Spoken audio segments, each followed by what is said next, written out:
Hey Year 4, welcome to another lesson on figurative language.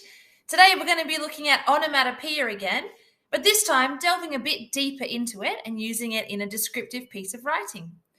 So just a reminder, onomatopoeia is when you use words to imitate the sound associated with objects and the actions they refer to.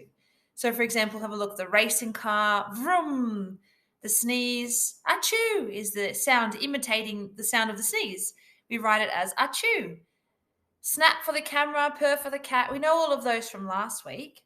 So today we're going to use onomatopoeia in a descriptive paragraph about a picture I'm about to show you. Now, I've put this link on every page of our activity today because this is going to be very helpful for you as you write. This has many examples of onomatopoeia. So have a look. Bang, clang, crash, click, drip, flutter, grunt, hammer, howl, jingle. There's a lot here. You can have a look through that before you start your writing today. Rustle will be a great one, rumble, screech.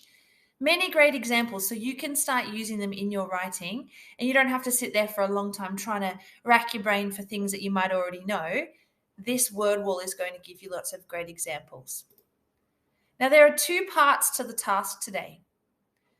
This is part one. You will need to look at this picture here, which is a beautiful scene. I would love to be able to go outside like this, to a place like this. You will study this photo and then brainstorm descriptive words and phrases for each of the 5 senses.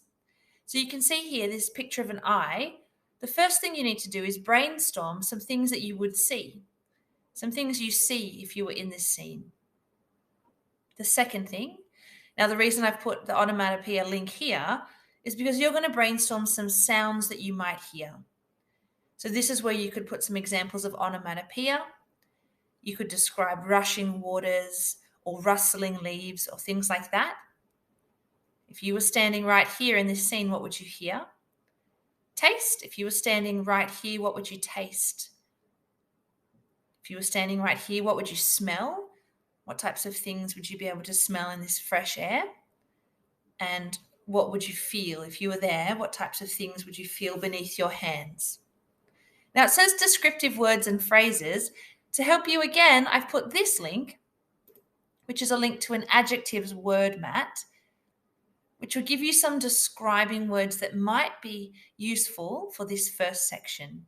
So when you're talking about sight, you can be describing colors or size or shapes. When you're describing touch, here are some great words that might be helpful. Now, don't just write, if you choose to say bumpy, don't just put bumpy here. Tell me what's bumpy, like bumpy bark on the trees. Be very specific so I know exactly what you're talking about as you describe.